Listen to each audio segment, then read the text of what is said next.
Welcome to 108 news Telugu బులెటిన్ల ముందుగా headlines. ఆప ప్రభుత్వంలో వారు మాత్రమే 10వ తరగతికి విద్యార్థులతో మోడీ మాటామంతి.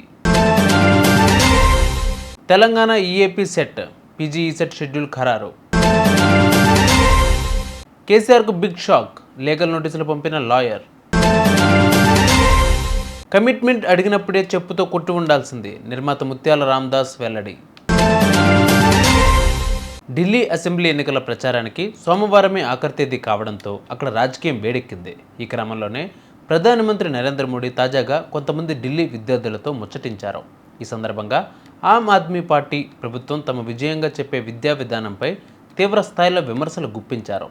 ఢిల్లీ పాఠశాలల్లో 9వ తరగతి దాటి చదివేందుకు అందరు విద్యార్థులను వారు ఆమ్ ఆద్మీ పార్టీ అనుమతించడం లేదని విన్నాను. కేవలం పాస్ అవుతారన్న గ్యారంటీ ఉన్నవారిని మాత్రమే పై తరగతులకు పంపిస్తున్నారట. ఎందుకంటే రిజల్ట్ సరిగ్గా రాకపోతే ప్రభుత్వం పరువు పోతుందని వారు భావిస్తున్నారు. ఇలా విద్యా వ్యవస్థలోనూ వారు అవినీతికి పాల్పడుతున్నారని విద్యార్థులతో ప్రధాని ముచ్చటించారు. తెలంగాణ ఈఏపీ సెట్ ఖరారైంది. ఈ మేరకు ఉన్నత విద్యా మండలి వెల్లడించింది. ఫిబ్రవరి 22 నుంచి ఆన్లైన్లో దరఖాస్తులు స్వీకరిస్తున్నారు.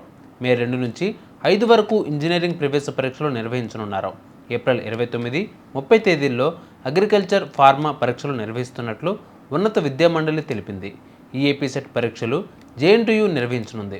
తెలంగాణ పీజీఈ సెట్ షెడ్యూల్ను ఉన్నత విద్యా మండలి ప్రకటించింది. మార్చి 12న నోటిఫికేషన్ జారీ చేయనున్నారు. మార్చి 17 నుంచి 19 వరకు దరఖాస్తులు చేసుకునేందుకు అవకాశం కల్పించారు. జూన్ 16 నుంచి 19 వరకు పరీక్షలు జరగనున్నాయి. బీఆర్ఎస్ అధినేత మాజీ సీఎం కేసీఆర్కు బిగ్ షాక్ తగిలింది.